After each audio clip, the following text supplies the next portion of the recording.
Hi, I'm doing my second video log. I actually found it quite stress relieving to do my last video log. It was a different way of, I guess, venting. I always like my blog because I come up with particular ideas or frustrations or whatever, and it's really nice to be able to throw them out in the open. I find that quite stress relieving. And I think it's interesting at this point because this is my second trip to San Francisco now. That's where I am. But it's my first pure business trip to San Francisco. So I wanted to kind of record my first impressions of San Francisco, a little bit about the city, but mostly about what it's like to be here amongst the IT industry here in San Francisco. So this is the big leagues as far as IT goes. This is where it kind of all started and where it's very much the heart and soul of IT in the world. And it reminds me a little bit of Hollywood in some ways. That all the celebrities live here as far as IT goes. You know, the founders of Google, Facebook, Oracle, Intel.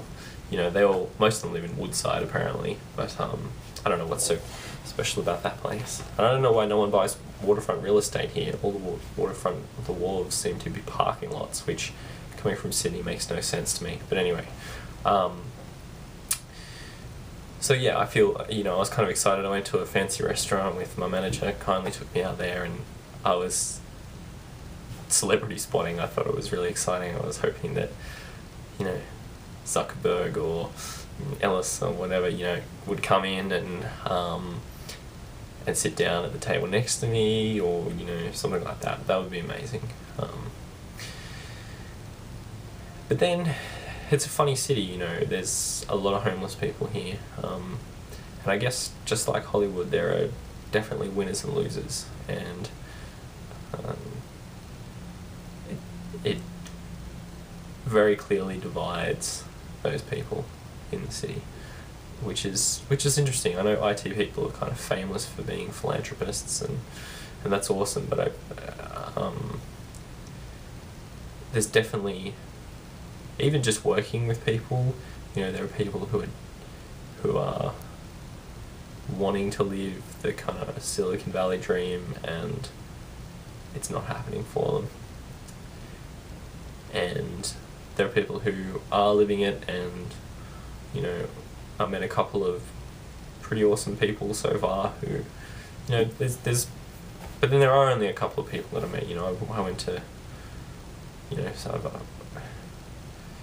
I went to kind of the headquarters where a lot of this stuff happens, and met a couple of people who are really great. But there is definitely a big league feel to it. It's kind of hard to get closer to people and to figure out who the people who are really the amazing people are, and it would definitely take a lot of work to get accepted into the Silicon Valley inner circle, I guess. So that's kind of intimidating, and I'd like to spend some time here. That's currently what I'm debating, but it's going to be a challenge. Just a day-to-day reaching out to people, working my ass off. It would definitely be a challenge. And it's kind of funny because I think, what's the best way to do it? Is it best to work in a company here? I've got great opportunities to do that. Is it better to work in a startup here? Is it better to get an MBA here, go to Stanford, something like that? What's the best way of getting in with the right people and either creating or riding that wave to where I want to be. So that's kind of my dilemma at the moment. I think it's an interesting one, and it's definitely something that's kind of been not stressing me out, but really it's been on my mind a lot for the last week that I've been here. So I thought I'd record that before I go back home, and hopefully it'll give me something to reflect on. So again, thanks for watching. Sorry I haven't been blogging much lately, and talk to you soon. Bye.